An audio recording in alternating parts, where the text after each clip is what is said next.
Good morning and good afternoon, ladies and gentlemen. Welcome to Unlocking Growth Market Expansion Opportunities. Where, why, and how. It is with great pleasure that Ryan Early and I are going to take you on a little tour about ways to find new opportunities. And we thought of this because we're so deep in this work, certainly with the background of our database, but we've been helping a wide variety of organizations find new opportunities. We're going to get to that in just a second. But before we do, one of the key things to know is that you guys have access to some data. And if you take a quick hit onto the UR code right there, and you can pull up your favorite market and get a free market snapshot, we welcome you to do it, and we'd love to have you do it. So please jump in. Furthermore, much of what we're going to talk about today is possible because of all the manipulation that Ryan and I and our team can do with Enterprise. And Enterprise is our base of data. And for those of you who've been around a long time, it's the combination of the old Myers Research and Metro Study. But we've upgraded, added on, and I'll talk a little bit about that in a second. But importantly, we've also divided it up and really gone down the rabbit hole for different applications. And that includes the Building Product Pro and Mortgage Pro. But furthermore, what you see right now is that we have the capability of curating the data. And there's four different reports that you can order where we've curated the data and it's now a published research process. The first is, of course, our national outlook, and that's driven by Ali Wolf and our economics team. They spend a huge amount of time looking at the so what's out there and trying to figure out how things are shifting. And as you know, right now there's a lot of shifts. The Building Product Outlook is curated by Todd Tomlak. If you haven't followed Todd on LinkedIn, you should. He's another professor in terms of understanding the data behind building products. The Rental Housing Outlook has really important insights that are curated by Sean Fergus and Kimberly Byram and myself. And then the Master Plan Outlook, our whole company puts into that. But of course, Molly Carmichael and Sean Fergus have put a lot of love and effort into that. So know that these are available for you. Now, we aren't just doing data. We're also looking at new technologies to help builders connect with the consumer and to sell more homes. And that starts with UTour that allows you direct to builder leads. You can visit, or a consumer can visit, a model home at any time. Then we've got the visualization opportunities with virtual walkthroughs. We're also setting up interactive floor plans. And then with New Home Source, it's ultimately a listing service that allows you direct access to the consumer. Now, if you have the capability, you've got some time, and you're deep in the sales and marketing world, please join us at Accelerate. It's going to be a day and a half event at the Westin Austin. The content is incredible. We'll be going through both technology and storytelling, a whole series of things of how to better connect with the consumer. So, Ryan, let's dive into this. And to set up Ryan, because Ryan will be our bus driver for this conversation, there's a whole series of applications for how you can use our data and the processes that Ryan and I have directed, starting with home building expansion and investment. And it's not just expansion to new markets, but it's creatively zeroing in on, maybe I want to be in a certain type of market. There's a price point I want to zero in. I want to follow the publics, or I want to stay away from the publics. Manufactured housing, we've worked with a number of the manufactured housing groups, and how are they looking at markets? The locations are important. On BTR, where are the best locations? Where's the most supply coming in? Where are the best rents? Infill locations, what do we do there? Is that build for sale or build for rent? And then ultimately, there's key market considerations. And of course, because we're tracking the public builders and the private builders, we're able to see where they are. And as Rod Carew, the great baseball player from the Minnesota Twins, said when they asked, how come he's such a great hitter? He said, I hit it where they ain't.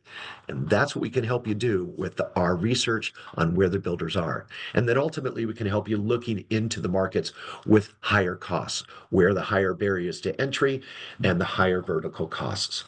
So this is where I introduce Ryan Early. And for those of you who haven't met Ryan, I would consider Ryan one of the great minds in terms of understanding data, and then making it usable.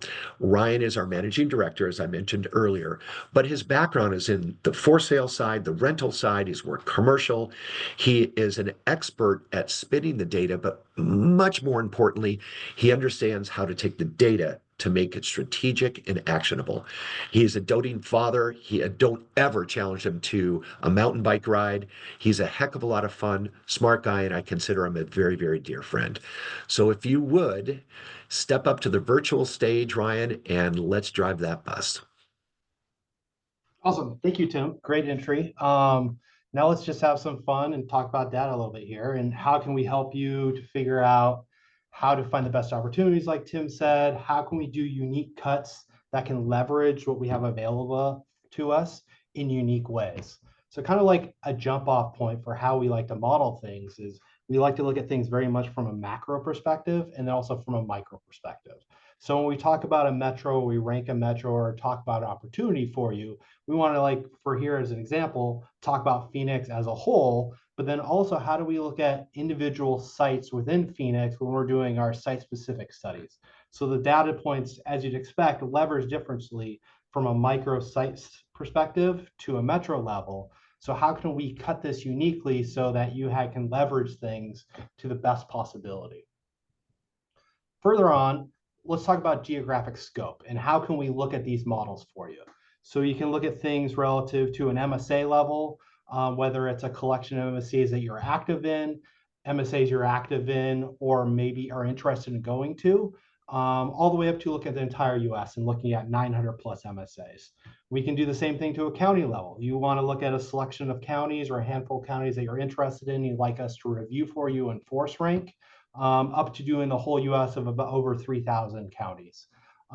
This can continue to cut down to a zip code level. So we can look at an individual metro, look at all the zip codes within a metro, aggregate those to a submarket level so you can figure out the best opportunities within the market that you're in, as well as a comparison of your market relative to other submarkets around the US, or look at the entire US as a whole at over 40,000 zip codes to figure out the best opportunity of where you stand, where's the collection of best zip codes within the US, and then where's the best concentration of zip codes or the best opportunity to you at a CBSA level.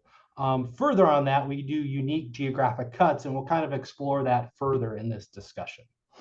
And before you go, let me jump in on that unique geographic cuts to give you all a perspective on a very specific use case. We have worked with a number of custom builders who have a very specific product type and they have a very specific needs in terms of lot size and unit size, and they may even redevelop or look at new development. The single point is that we bring it down to a block level, and Ryan is able to do these unique geographic cuts, and it makes it very, very tangible for a specific location. So it's not just an MSA, a county, or a zip code. It's literally between First and Main, and we're able to do that type of cut. Great. So now as we move forward, let's talk a little bit about the kind of the high level data metrics that go into this analyses, and then we'll go into a further discussion of these. But as like a kickoff point is, as you'd expect, there's economic and demographic data going into these modeling systems. They could be non-farm employment, but then we could further cut it to kind of what we saw in COVID of the K-shaped recovery, so the higher income job sectors, permanent activity, household growth, household income levels, but then it could also be household income levels relative to age cohorts.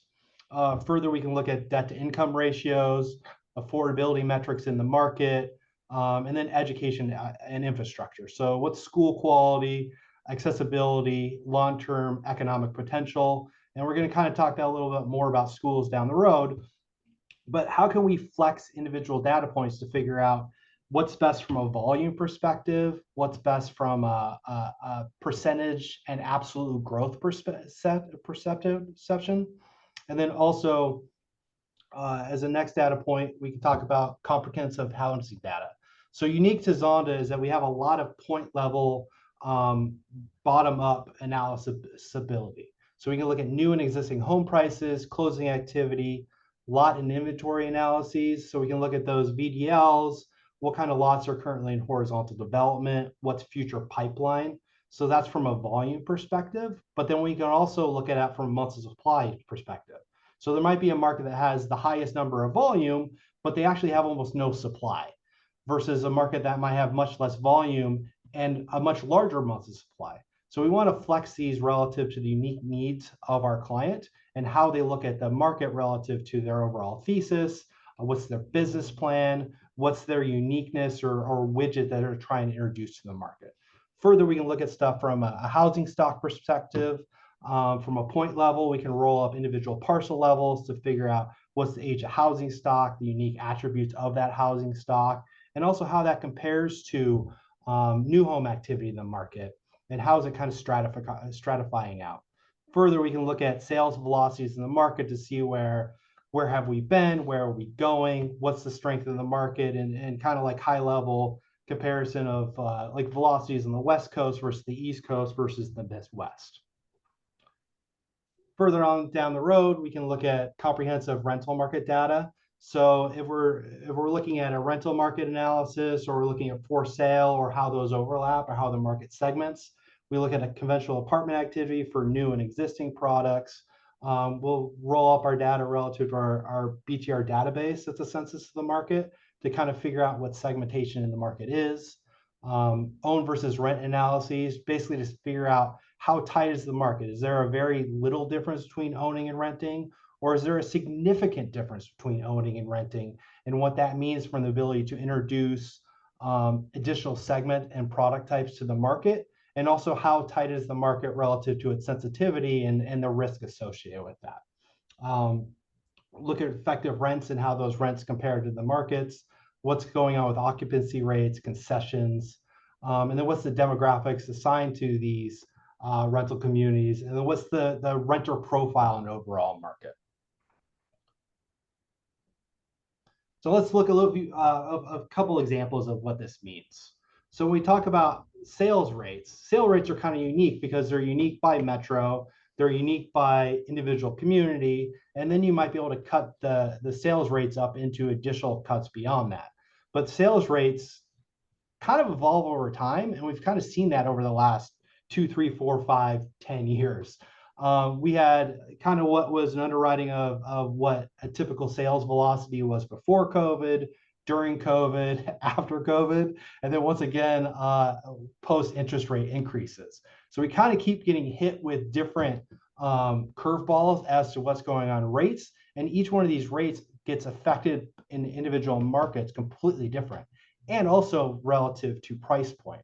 So it helps us to underline where has the market been, what's a conservative velocity for the market, and what that means from a client, whether it's a builder looking into a market to compare where they're currently active, to also where do they look at the market relative to where it's going, and from an investment perspective. So some of the capital sources, will they be able to get out of a market quick enough to say there's 100 units and they have to sell at 3 sales per month, so they're out of the market in the next 2 to 3 years, or is there a longer runway of possibility?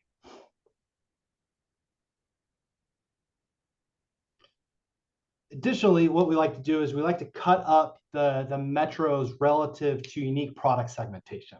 So this gives us a very clear look at historical activity and current activity at the price points of entry level, move up, high end, and luxury.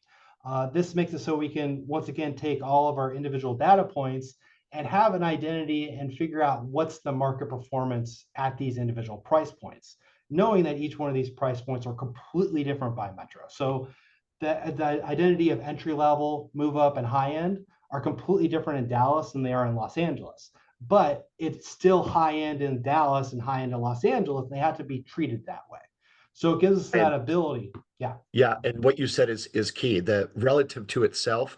But I also want to make sure that the listeners know that this becomes so vital because oftentimes we're asked about a segment that a buyer wants or a builder wants to go after.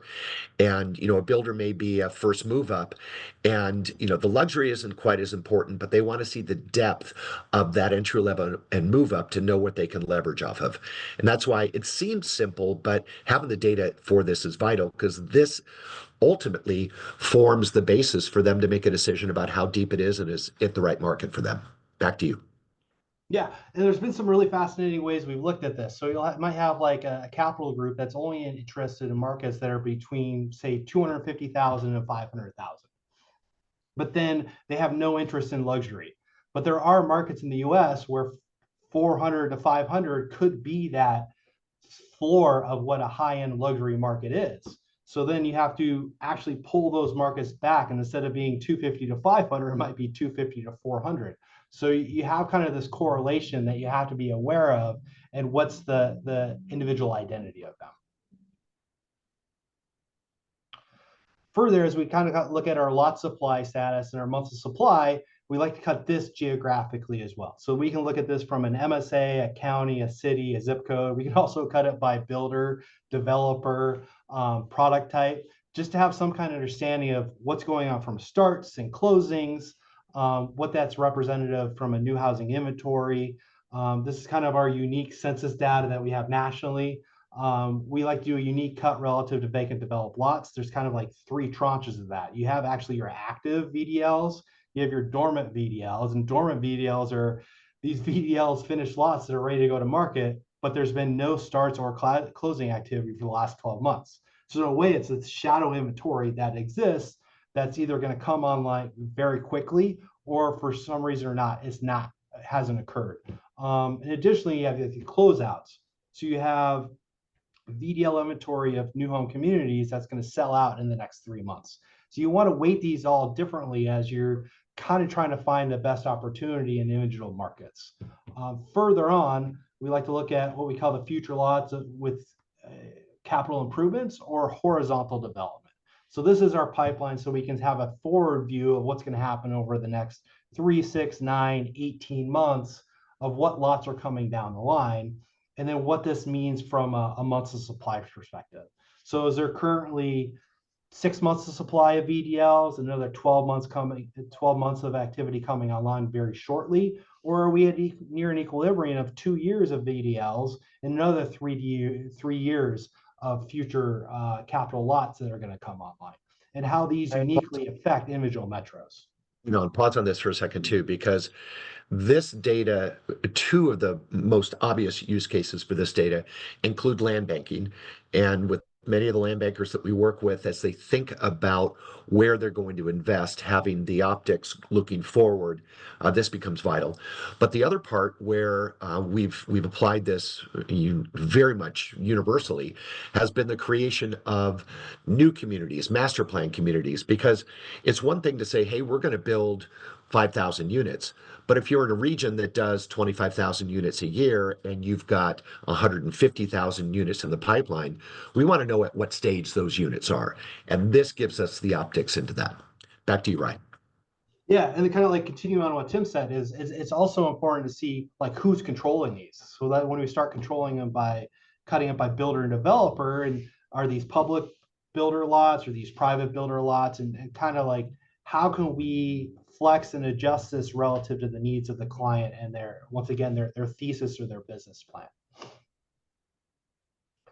And this kind of rolls through to a higher level metric where we start looking at the lot supply index. And I'm sure everybody's kind of seen this from Allie's presentations and talking about it and her posts on LinkedIn. But it kind of once again gives an extra level of where's the baseline for individual metros. It's really interesting when you start looking at a collection of 10, 20, 30, 40 metros and what the individual lot supply index has been over time and where it currently sits. And then also how you have to adjust the weighting and how you look at metros by their unique natures. So you have like a market like Atlanta, it can have more of an urban sprawl, so its lot supply index reacts to this sprawling environment. When you go to a market like Phoenix, Phoenix also has the sprawl, but then it also has the bordering of BLM land around it. It's got mountains around it. It's got desert. It's got other restrictions. So you start to see how these inputs impact this lot supply index relative to the unique natures of the market. And you kind of get to see that also within Southern California. Southern California, we have an ocean to the west, and we have mountains to the east, and we have only so many areas that we can develop within. But these are unique natures in individual markets around the country, and you kind of go one by one and you can see how lot supply index actually gets influenced in lot supply and month supply by the individual natures of individual metros. And we like to model that into how can we once again help the client to make the best decision possible. Ryan, the important thing about the LSI is that it's an optic. This is a nationwide perspective. So there's no such thing as a nationwide housing market, but it gives you a sense of the way the markets are going. As you heard, we also break this down by individual regions. And when you look at the two levers that are pulled for LSI, I mean, it's basically VDLs, vacant developed lots, divided by starts.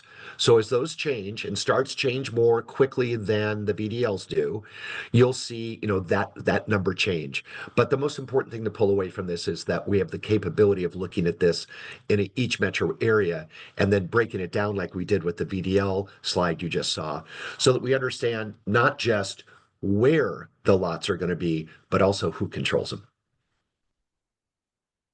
Great. So now as we move through, we already kind of talked about, okay, there's this economic and demographic data, there's this rental data, there's this housing market data that will drive into the models, but also we want to look at demand. So when we start looking at demand, so here's an example relative to the for sale demand in the market. So we have demand by individual income cohorts, what that represents from a home price perspective, and then what annualized demand was within that market is. Further, what we can do is we can break that demand out relative to individual age cohorts and their individual identities. So what's the turnover rate relative to Generation Zs, Millennials, Gen X, and Baby Boomers, and what that represents as a slice of the market. Further, what we can do is quantitatively identify where the actual floor in the market is. So as we kind of talked about, like what's the price thresholds for entry level and move up, high end, and luxury. Also, the flip of that is we have demand across all pricing cohorts in a metro, but there is a defined line of where is the actual floor for a new home. That floor gets dictated by what's a finished lot price, what's the vertical cost, and these are dynamic factors that move around all the time. But what we can also see is we can flip the demand and correlate that relative to actual activity. So what's the actual segmentation and closing activity relative to the resale market? What is this closing activity relative to the new home market? And then you start to see, oh, this is the identification of where is the floor. So in this example here, the floor of the market is actually at 700,000. You have demand below that, and some of that demand might trickle up to the next cohort up. But in general, in this market, there's no activity below 700, which is important for the client to be aware of. And then as we further cut this through is in this market, 700,000 is actually entry level housing. And then we kind of stratify that up and we start to see, okay, what's the demand up by income cohort and the associated household at the home price. So we start to see what's activity over 200,000, 300,000, 400,000, and how can that correlate and line up with the goal of the individual client. Right. One of the things that if you just had 2 seconds and somebody asked us a question, hey guys, can you look at demand by age, stage, and income? Here's the answer. Absolutely. And this is how we do it. Yeah. And then this kind of like further evolves through, as you'd expect, to the rental housing market. So, and what we can also do is we can look at the for sale market and the rental market to figure out what the correlation here is. But what we've done here is we've created demand relative, once again, to household incomes, but we've lined that up relative to actual BTR market, BTR activity. So we have BTR, what's the segmentation relative to townhome product, cottages, high density detached single family home, and where's the floor associated with that.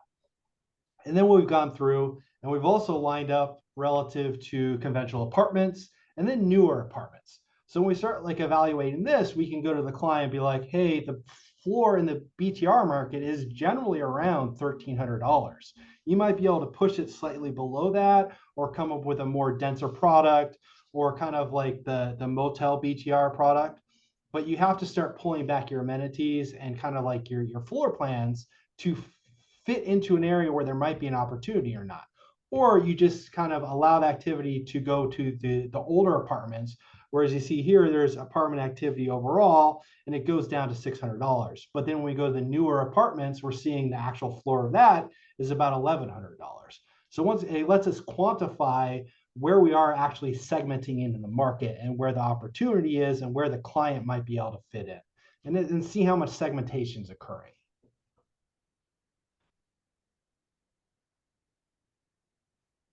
Now, as you kind of like go down this road, so we just talked about demand, where's the floor of demand. What we can also do is we can look at stuff relative to quantifying both the relationship between supply and demand. So in this instance, what we did is we took a whole collection of MSAs. So in this example, there's 10 MSAs on this page, and then by those cohorts of entry level, move up, high end, and luxury, we've quantified what demand is for 55 plus product. Knowing what we've done from that historical identification of entry level, move up, high end, and luxury, you now see that we have a whole bunch of examples of 10 metros of different identities of what an entry level home is, what a move up, what a high end and luxury price point may be. Then what we do is we go through our database and we identify what's the distribution of active 55 plus communities relative to these pricing cohorts. So we can see like this number 2 ranked market, there's 39 move up 55 plus communities, and there's 16 high end ones. Then what we back into is, okay, here's our demand in the market. Here's the actual active projects and the future projects that are going to come online. And then we can correlate in the relationship between, okay, here's active, here's the demand, and are we over or under supplied within the market, and what can that represent to how many new storefronts can we introduce to the market, or are they oversupplied? So it just kind of gives us this extra feel for, is this a supplied market? Is this a market in equilibrium, or is it significantly undersupplied? And then what's this represent from a price perspective? So the client can figure out, hey, we're only active in the high end part of the market. We don't really care about the entry level move up, but it's an interesting metric to be aware of.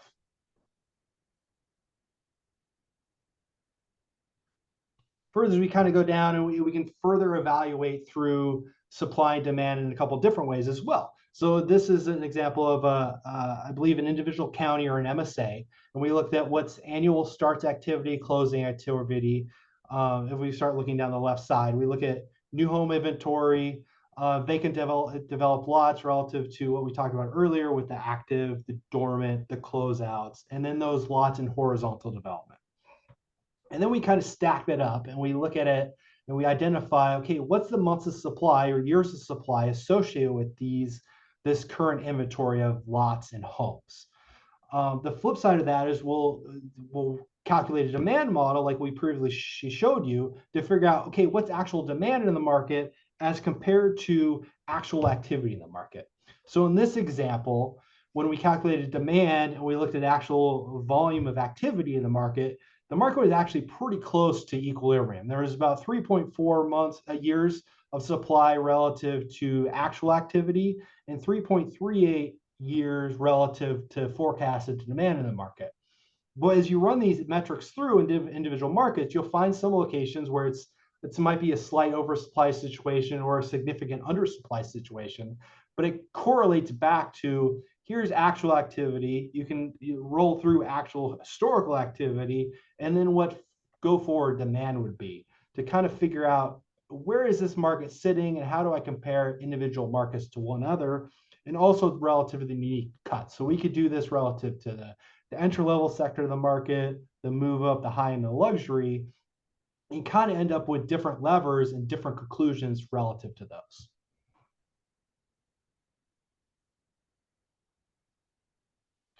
So what's happening in the competitive environment? So we talked all about like demand, individual metrics that are going on relative to that, but also we have a lot of new home closing data, new home project data, and the associated builders within the market. So uniqueness for a lot of market expansion is what's the competitive environment? I'm in this market. I want to move to another market. Is there public builders in that market? Is there a lot of cannibalization of the smaller builders within individual markets? What's the identity of the private builders? Are they really large private builders, or is there 10 private builders that kind of control this individual market? So in this example, we kind of see there's been a significant decline in the chop chart relative to the number of builders in 2005 versus 2024. So data in this market, there was over 1,200 new home builders in 2005. Now there's just over 200. That's a significant decline, and we can kind of like dig into that deeper and figure out what's occurred in this market. Has there been cannibalization? Is there a lot of public builder entry? What's happening to the individual pickup truck builders? So the chart below is we looked at, okay, there was a number of public pickup truck builders in the market. So anybody doing less than 3 closings annually. So there was 928 way back in 2005. Now there's only 146 of those. So what we can see is the pickup truck builders kind of went away relative to publics coming in the market, taking more of that market share, adding extra efficiency into the market. But it highlights the individual dynamics so that a builder is aware of what's occurring in a market before they go into it. It shows them market health and like who the key players are. How long has it been since individual key players entered the market? So is there a whole bunch of publics that entered in the last 1 year or in the last 3 or 5 years? Was it natural progression of growth, or was it through via acquisitions? So we like to kind of figure out the identity of the competitive environment. And then also, who's the key players at those, once again, product segments? Who's the key players at entry level, move up, high end? Or is there a space for our client to fit into that market? Or is there investment parameters that may be able to assist them in the opportunity? Of optics, Ryan, as you look at that bottom chart, it is something I don't think it would be too surprising to anybody on this call. That is just with the smaller builders going away. We call it pickup truck builders, but it's really the entrepreneurial guys that are working out of their trucks. And we see that for smaller builders just because of the capital crunch and difficulty for getting capital if you're a smaller builder. And then also the fact, as you mentioned, Ryan, that the publics have been moving in and gobbling up some of the larger builders. So the capability of finding land is less too. Back to you. Great. So we kind of went through a bunch of different data points relative to that segmentation relative to price. So here's another unique way of looking at this. It's identifying opportunities relative to geographic type. So we talked about those 40,000 plus zip codes in the US. Some of those zip codes are in city centers and some of those are out in farms. So what we've gone through is we've identified and kind of stratified all these zip codes relative to urban, suburban, exurban, rural identities. And it kind of allows this very unique, once again, take on what's going on in a market relative to this extra level identity. And you kind of take it a step further and you can say, like, okay, we have this urban, suburban, exurban, rural identity. Now let's within those stratify those even further relative to entry level, move up, high end, and luxury. And you kind of end up in this big matrix of ability to understand what's going on, what's market performance, and what's the key players across all these different areas.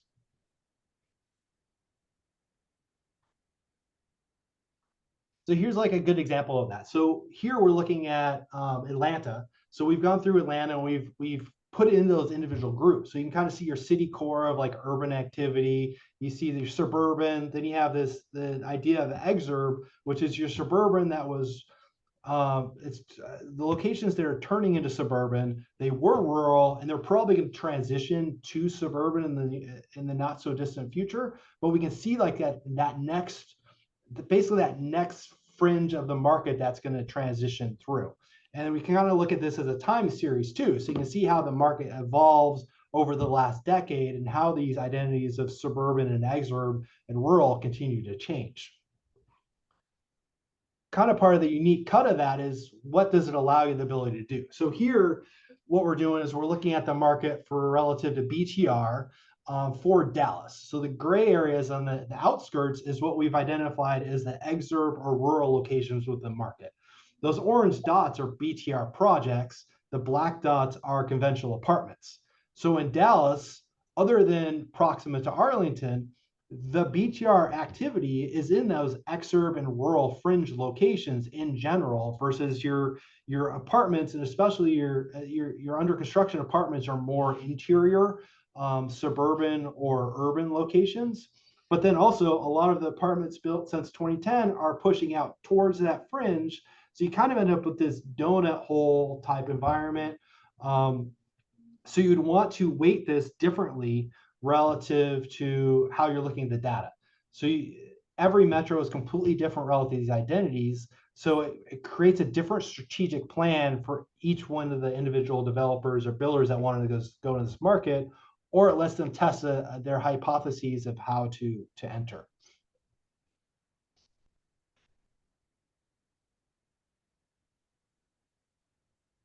So going into another level of data, kind of like another unique spin on things and how you can kind of think about things a little bit different, is enhancing the transparency of land costs and pro-development markets.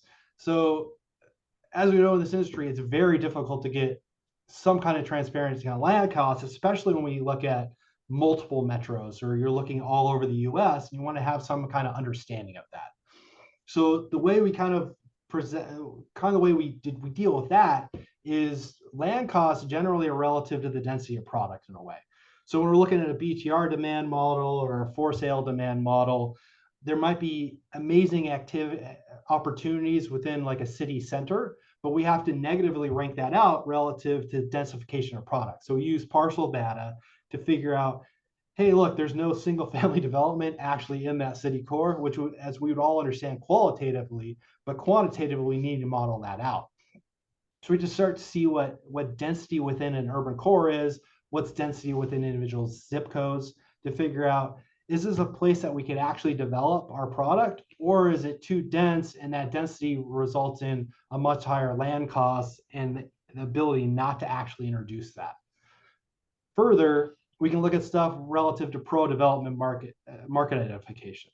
So kind of similar to land basis, it's very difficult to come up with a national database of municipalities that are open to development.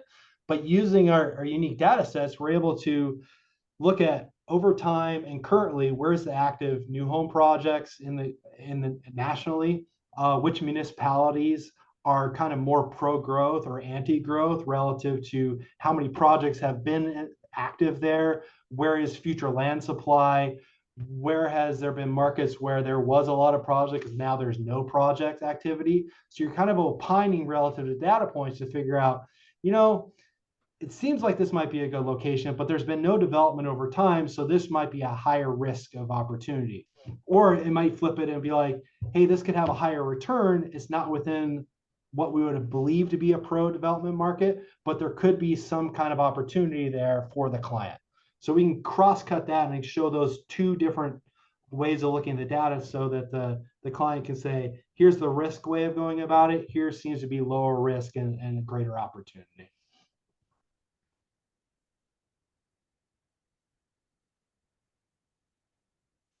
Another data point that we like to use is employment nodes and commuter patterns, and then where people live versus where they work. So in this example, we kind of show where in York County, where people live, like if people live in York County, where do they commute to?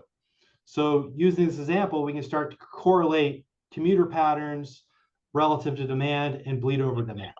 So York County might have some level of demand, but then Lancaster County, Cumberland, and Adams County also have demand opportunities. But because of these commuter patterns, we can pull some of that bleed over demand from Lancaster into York just relative to these commuter patterns. Further, what we like to do with deployment node is create individual CMAs relative to individual projects, individual zip codes. So instead of looking at demand and opportunity relative to an arbitrary boundary like a zip code, instead you create a clustering of zip codes around one another based off of these commuter patterns employment nodes to figure out, okay, here's a quantified competitive market area so that you can see where the opportunity relative to employment is, relative to housing demand, and the kind of the bleed over relationship between the two.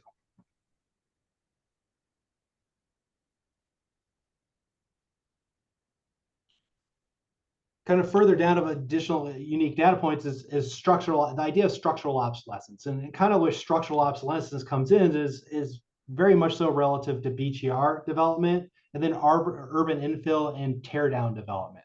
So the idea of structural obsolescence is kind of like over time, our households change the way that we use our housing. So in the 1990s, with the development of further technology and trusses, we started designing our homes very differently. So a home from the 1950s or 60s or 70s might be like a 3 bedroom with a single bathroom and like a kitchen and a family room area. And then towards the 1990s, we kind of started building these more McMansions and larger homes in most markets. So you'd have 3 bedrooms, 2 bath, 3 bath, a living room, a dining room, a family room. So when you start thinking about opportunities in a market, if there's a lot of older homes and housing stock built prior to the 1990s, that probably shows a higher ability to introduce like a newer BTR product, and kind of the trade-off between owning and renting is kind of the target here. Same with like urban infill and teardown redevelopment.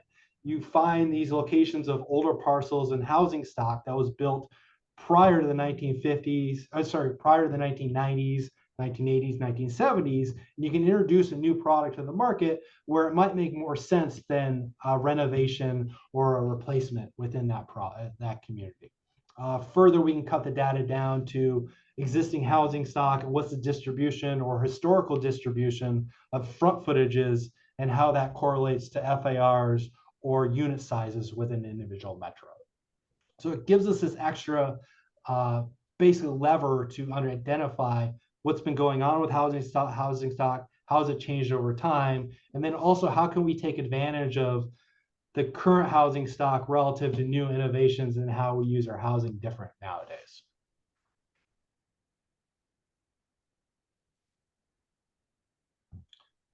This kind of leads us into school scores and kind of like the unique environment relative to school scores. We all know school scores are different, have different levels of importance based on what you're building.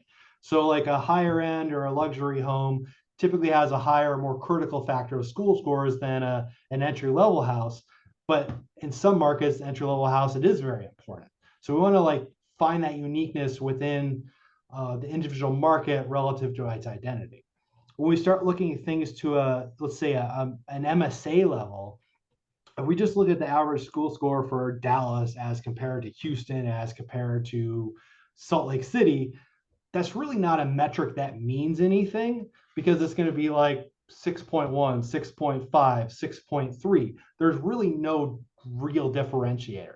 So what you want to do instead is, how do we create an actual identity where it means something? So what we might say is, hey, what's the average school score for luxury homes in Dallas versus luxury homes in Salt Lake versus luxury homes in Austin?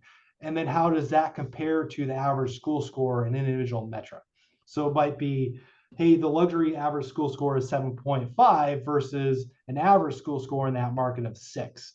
And what's the delta and how that compares across MSAs? So now you've created an identity that actually has a meaning. Further, you can kind of do this relative to what's the demand relative to 55 plus communities, and are schools relevant to that? Probably not, but there might be a relationship relative to 55 plus communities being adjacent to strong school score districts to be close to their grandkids or to family members. Um, Further on down, this is relative to for rent product. So BTR can have multiple different opportunities. So built for rent could be something that's urban fringe. It could be relative to new home development. It could be kind of the halfway backs of conventional apartments or in the inner core. For sale new product is on the fringe, and BTR is kind of like that halfway endpoint between them. And what does that mean from a school score perspective? And are you building 2 bedroom product or mainly 3 and 4 bedroom family product? So schools can kind of be looked at very, very uniquely relative to the individual thesis case for what the client's trying to figure out. A further look at this is kind of like the relationship of what are school scores for overall metro relative to school scores in exurban locations, and what's that delta difference comparing one metro to another. So it's all about making school scores actually strategic at a more macro level, then is kind of similar to the relationship that you would do on a micro level relative to individual competitive markets, and then the competition and the subject within those. Ryan, there's a corollary to this too, and we'll have a follow-up webinar coming up with Bob Templeton, who leads our Zonda education group. But what's really cool, Bob, by the way, is the son of a retired school superintendent, and the work that he does is enrollment forecasting, which, if you think about, is that corollary to us watching VDLs and the path of growth. And he's able to dive in and get that enrollment expectation, and it adds another layer of insight into various markets. He's based in Texas, but works all over the country. You'll learn more about him later. Back to you, Ryan. Great. So kind of so what's this result in? So it kind of results in what we like to think of as like a three-phase approach to this. So there's the spatial analysis part of this. There is the data opportunity matrix, and there's also like the very detailed validation part of it. So in the spatial part of the analysis, we'll show you an example of this, but it kind of lets you see, okay, here's where we found the best markets.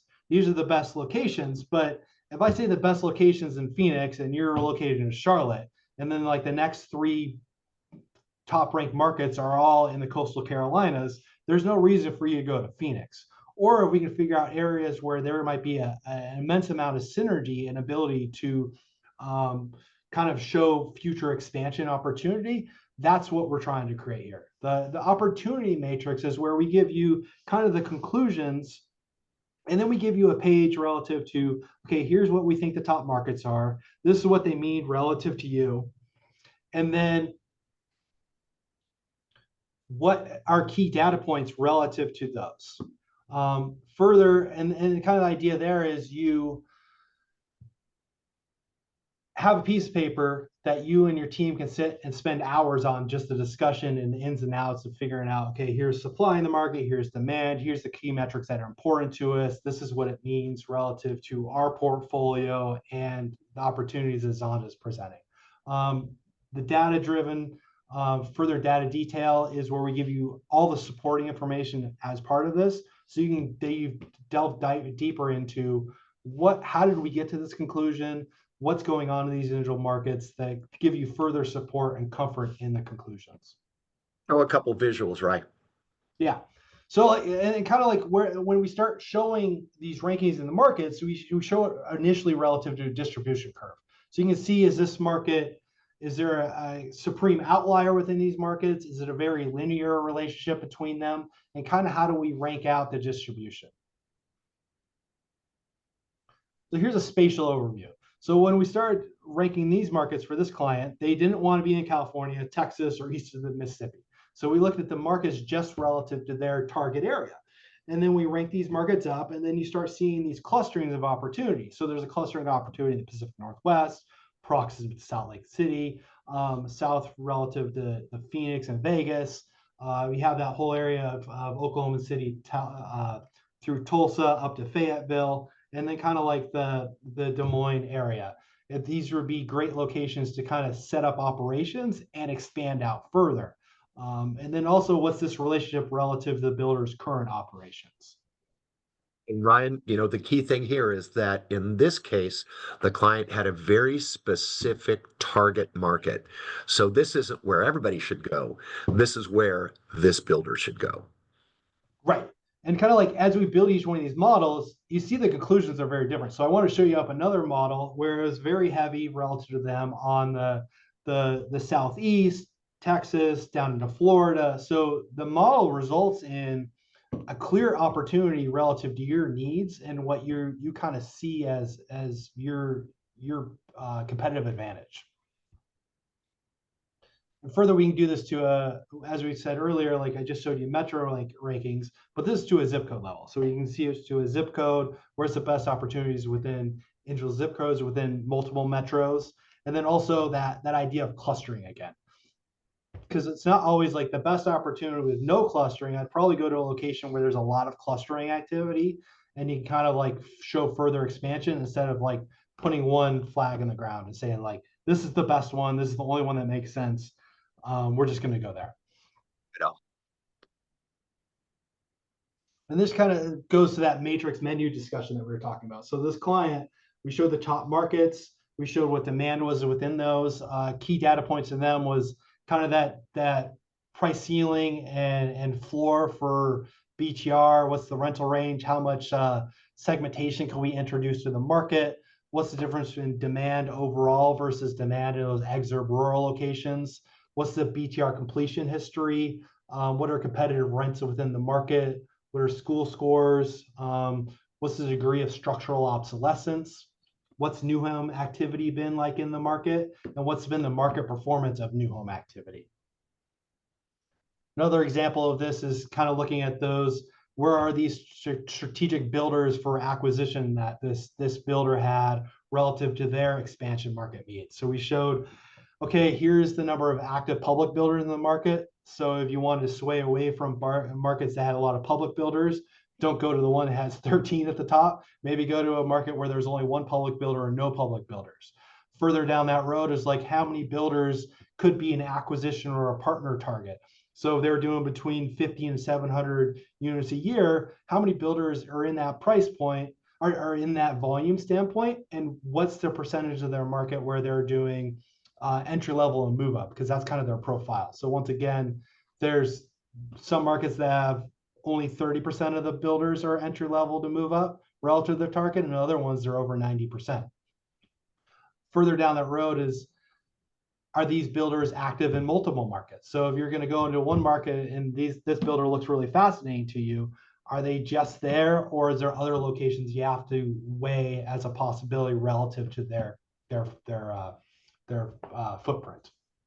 And then we look through more standard metrics of household incomes, permanent activity, employment.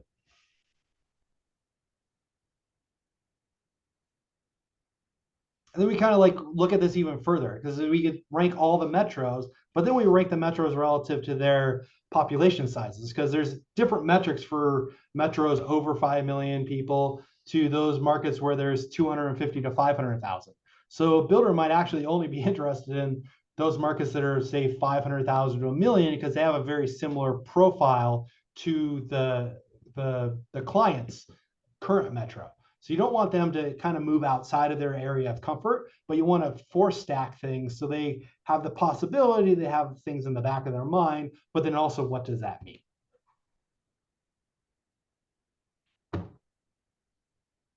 So in summary, we can support your efforts by leveraging your unique details and data sets. We have a lot of actionable data.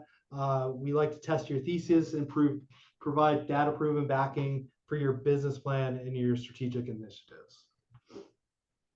I jumped to the last slide, and I've got three quick questions for you. And think of it from the home builder, the capital provider, and the BTR operator. The first one is with home builders. What is the single most important thing we have to hear from a home builder as they come to us with the concept of it's either M&A or it's going to be some kind of expansion? What's the key thing we need to know from them first? I think it's what's the competitive environment? Is there? I think the number one is there publics in that market, because if there's a public builder in the market, it has a whole different synergy of what's going on in most metros. On top of that, also is their pricing profile and their sales velocities aligning with the client is? You don't want to go in a market where, say, you're achieving like an average sales velocity of 3 a month, and you go into a market where the average sales velocity typically is like 1.5. You're just going to go in that market and hit your head against the wall saying, why can't we get 3 a month? So you want to profile things out relative to your actual, what you're currently achieving. Now let's think about the capital providers. When they're looking at new opportunities, what's the first question they ask? I think it's lot over or under supply, and then also market stability. Market stability can be looked at multiple different ways. I like to think of it as, hey, what's been the ranking over time of key metrics? So where's this market rank relative to employment opportunity, permit activity, closing activity? Because we're going to always have black swan events and weird economic shifts. But as long as the pecking order of individual metros stay the same, that kind of shows it being a stable market. The over and under supply of lot supply and housing inventory, capital providers are scared of kind of like a black swan event of just like we get flooded to a market with lots. So how do we underwrite that and make them feel comfortable with that? And then once again, back to the velocity thing: is the market, does it dog and kind of like go from 3 sales a month to 1 sale a month in a bad downturn, or is there very little standard deviation from what historically occurs in a good and a bad time? Fair enough. Last question. Just the first thing that comes to your mind on the build to rent side of the world, the biggest shift that we're seeing. I think it's going to continue to be segmentation. I think that's the area of the market that we're not seeing a lot of. But it's also like, what is the identity of your BTR? Is this BTR relative to new home development? Is it an infill opportunity? How tight is the market? Because you might have someplace like a Midlands, Texas, very segmented, but the segmentation is relative to $100 to $200 difference between each different product of conventional rents, BTR, new and existing housing. Or you go to a market like Nashville where you have an immense amount of ability to segment and kind of have a larger target. So you might have like a $500 or $1,000 range or even more in where you have to position your BTR product, versus in other markets there might be like a target of really $250. So it just has to do with like how sensitive are you to having to be very targeted, or having a little bit more looser parameters of how you can enter. Beautiful. Well, Ryan, on your behalf, on my behalf, from Zonda, and also Amanda, thank you for all your help. We appreciate all of you guys listening in. Please reach out to us so we can help you with any kind of expansion, whether it's M&A, new markets. If you're in BTR, you're a capital provider, we're here to help. Thank you, everybody. We'll talk to you soon, and keep your ears and eyes out for our school district assessments. Thank you, guys. Bye bye.